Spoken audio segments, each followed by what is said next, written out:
ಆತ್ಮೀಯರೇ ನಮಸ್ಕಾರ. ಉತ್ತರ ಕರ್ನಾಟಕ ಮತ್ತು ದಕ್ಷಿಣ ಮಹಾರಾಷ್ಟ್ರದಲ್ಲಿ ಪ್ರಸಿದ್ಧವಾದ ಸುಕ್ಷೇತ್ರವಿದು.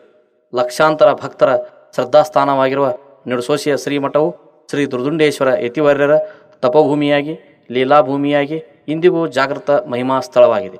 ಶ್ರೀ ದುರ್ದುಂಡೇಶ್ವರರು ಅಸಂಖ್ಯಾತ ಭಕ್ತರಿಗೆ ಅವರವರ ಕಷ್ಟ ಕಾರ್ಪಣ್ಯ ನಿವಾರಿಸಿ ಸುಖ ಶಾಂತಿ ಸಮೃದ್ಧಿಗಳನ್ನು ದಯಪಾಲಿಸಿದ್ದರು. ಅದರಿಂದಾಗಿ ಅವರಿಗೆ ಸಿದ್ಧಿಪುರುಷರೆಂಬ ಖ್ಯಾತಿ ಇತ್ತು. ಎಲ್ಲೆಡೆಗೂ ಶ್ರೀಗಳ ಸಂಚಾರವಿದ್ದರೂ ಹೆಚ್ಚಾಗಿ ಕಮತ್ನೂರಿನ ಕರ್ಪೂರ ಹಳ್ಳದ ದಂಡೆಯ ರಮ್ಯತಾಣ ಮತ್ತು ಅರಭಾವಿಯ ಪುಣ್ಯಾರಣ್ಯಗಳಲ್ಲಿ ವಾಸಿಸುತ್ತಿದ್ದರು. ನಿಡಸೋಸಿಯ ಶ್ರೀ ನಿಜಲಿಂಗೇಶ್ವರರು ಶ್ರೀ ದುರ್ದುಂಡೇಶ್ವರರ ಅನನ್ಯ ಭಕ್ತರಾದರು.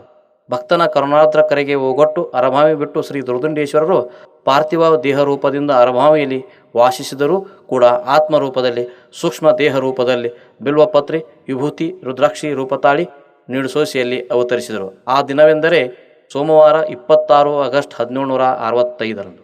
ಶ್ರೀ ನಿಜಲಿಂಗೇಶ್ವರರು ಅತ್ಯಂತ ಭಕ್ತಿಭಾವದಿಂದ ಸದ್ಗುರುವಿನ ಕುರುಹುಗಳ ಪೀಠ ಸ್ಥಾಪನೆ ಮಾಡಿ ಒಂದು ಪುಣ್ಯಕ್ಷೇತ್ರಕ್ಕೆ ಅಡಿಗಿಟ್ಟರು.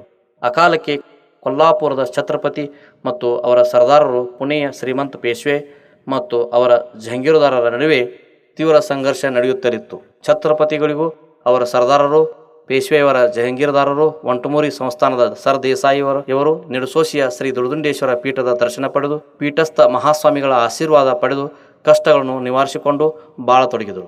ಜನಸಾಮಾನ್ಯರಂತೂ ಶ್ರೀ ಮಠದ ನಿಸ್ಸೀಮ ಭಕ್ತರು. ಬಡವ ಬಲ್ಲಿದ, ಜ್ಞಾನಿ ಅಜ್ಞಾನಿ ಇಲ್ಲವೇ ಯಾವುದೇ ಜಾತಿ ಧರ್ಮದವರು ತಮ್ಮ ದುಃಖ ಕಷ್ಟ ನಿವಾರಣೆಗೆ ಪ್ರಾರ್ಥಿಸಿದರೆ ಅವರ ಮನೋಕಾಮನೆಗಳು ಪೂರ್ತಿಯಾಗಿ ಸುಖ ಸಮೃದ್ಧಿ ಪ್ರಾಪ್ತವಾದ ಅನುಭವ ಹಲವರಿಗೆ ಬಂದಿದೆ.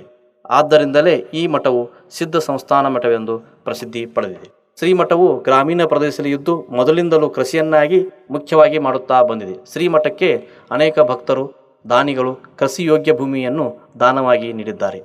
ಈಗ ಶ್ರೀಮಠದ ಜಮೀನಿನಲ್ಲಿ ಆಧುನಿಕ ರೀತಿಯಲ್ಲಿ ಬೇಸಾಯ ಮಾಡಲಾಗುತ್ತದೆ. ಸಿಂಚನ ನೀರಾವರಿ, ಹನಿ ನೀರಾವರಿ ವಿಧಾನವನ್ನು ಬಳಸಲಾಗಿದೆ. ಶ್ರೀಮಠದ ಹೊಲಗಳಲ್ಲಿಯೇ ದುಡಿಮೆ, ಒಕ್ಕಲುತನ, ತಂತ್ರಜ್ಞಾನ ಉತ್ಪಾದನೆಗಳು ಸುತ್ತಲಿನ ರೈತರಿಗೆಲ್ಲ ಮಾರ್ಗದರ್ಶನ ಎನಿಸುವಂತಿದೆ. ಶಿಕ್ಷಣ ಪ್ರಸಾರ ಹಲವಾರು ದಶಕಗಳಿಂದಲೂ ಶ್ರೀಮಠವು ನಿರಂತರ ಅನ್ನದಾಸೋಹ ಜೊತೆಗೆ ಜ್ಞಾನ ಪ್ರಸಾದ ಕಾರ್ಯವನ್ನು ಮಾಡುತ್ತಾ ಬಂದಿದೆ. ಸಂಸ್ಕೃತ ಪಾಠಶಾಲೆ ಇಲ್ಲಿ ಆರಂಭ ಕಾಲದಿಂದ ಇದೆ.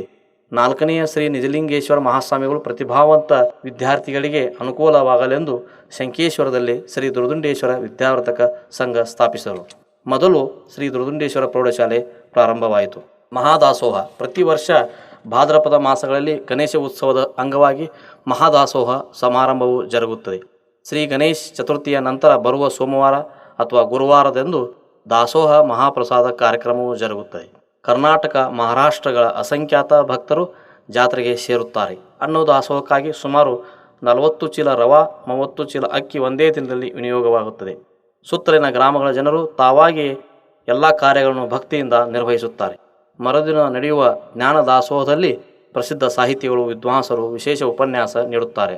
ಅನ್ನವನ್ನು ಜ್ಞಾನವನ್ನು ಎಲ್ಲ ಜನರಿಗೂ ವಿತರಿಸುವ ಅಪೂರ್ವ ಕಾರ್ಯಕ್ರಮವಿದು.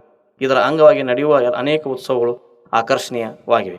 ಪ್ರೇಕ್ಷಣೀಯ ಮತ್ತು ಐತಿಹಾಸಿಕ ಸ್ಥಳ ಶ್ರೀಮಠವು ಎಲ್ಲ ದೃಷ್ಟಿಯಲ್ಲಿ ಪ್ರೇಕ್ಷಣೀಯ ಮತ್ತು ಐತಿಹಾಸಿಕವಾಗಿದೆ. ಶ್ರೀಮಠದ ಪುರಾತನ ವಾಸ್ತು ನೂತನ ಸಂಸ್ಕೃತ ವಾಸ್ತು ಸುಂದರವೂ ಅಮೂಲ್ಯವೂ ಆಗಿದೆ. ಕರ್ತಗದ್ದಿಗೆ, ಅವಾರ, ಗವಾಯಿ, ಸದರ್, ಧ್ಯಾನದ ಕೊಠಡಿ, ಸಂಸ್ಕೃತ ಪಾಠಶಾಲೆ, ಮಹಾದ್ವಾರಗಳು ಮತ್ತೆ ಮತ್ತೆ ನೋಡಲು ಕೈಬೀಸಿ ಕರೆಯುತ್ತಿವೆ. ಶ್ರೀಮಠದಲ್ಲಿ ಜಮಖಂಡಿ ಸಂಸ್ಥಾನದ ಕಾಲಕ್ಕೆ ಸೇರಿದ ಸುಂದರ ಕೆತ್ತನೆಯ ಬೆಳ್ಳಿಯ ಪಲ್ಲಕ್ಕಿ ಸಂಗ್ರಹಗೊಂಡಿದೆ. ಅದರ ಕುಶಲ ಸುಳುವಿನ ಕೆತ್ತನೆ ಮಾಟಗಳು ತುಂಬ ಕಲಾತ್ಮಕವಾಗಿವೆ. ಶ್ರೀಮಠದ ಪ್ರಾಚೀನ ಮತ್ತು ನೂತನ ಗ್ರಂಥಗಳ ಸಂಗ್ರಹ ಗಮನವಾಗಿದೆ. ಸಾಮಾಜಿಕ ಜಾಗೃತಿ ಶ್ರೀಮಠವು ಸಾಮಾಜಿಕ ಬದಲಾವಣೆಗೆ ಮತ್ತು ಒಳತಿಗೆ ತೀವ್ರ ಸ್ಪಂದಿಸುತ್ತಾ ಬಂದಿದೆ. ಸಾಮಾನ್ಯ ಜನರಲ್ಲಿ ತುಂಬಿಕೊಂಡಿರುವ ವ್ಯಸನಗಳನ್ನು ದೂರ ಮಾಡಲು ಉಪನ್ಯಾಸ ಶಿಬಿರ ಹಮ್ಮಿಕೊಂಡು ತಿಳುವಳಿಕೆ ನೀಡಲಾಗುತ್ತದೆ. ದೇವಿಯ ಹೆಸರಿನಲ್ಲಿ ಅಮಾಯಕ ಹೆಣ್ಣು ಮಕ್ಕಳ ಶೋಷಣೆ ತಪ್ಪಿಸಲು ಪ್ರಚಾರ ಮಾಡುವುದು, ಬಳೆ ಪಡೆದುಕೊಳ್ಳದಂತೆ ತಡೆಯುವುದು ಈ ಪ್ರಯತ್ನಗಳಲ್ಲೂ ಸೇರಿದೆ.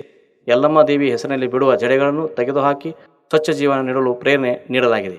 ಜಡೆ ಕತ್ತರಿಸಿ ಹಾಕುವುದು ಪರಿಸರ ರಕ್ಷಣೆ, ಗಿಡಮರಗಳ ಪೋಷಣೆಗಾಗಿ ಯೋಜನೆಗಳಿವೆ. ಈಚೆಗೆ ಇಂದಿನ ಮಹಾಸ್ವಾಮಿಗಳು ಗಿಡಮರಗಳನ್ನು ಪಲ್ಲಕ್ಕಿಯಲ್ಲಿಟ್ಟು ಮೆರವಣಿಗೆ ಮಾಡಿ ಜನರಿಗೆ ಅವುಗಳ ಮಹತ್ವ ತಿಳಿಸಿರುವುದು ಒಂದು ವಿನೂತನ ಪ್ರಯೋಗವಾಗಿದೆ. ಧನ್ಯವಾದಗಳು.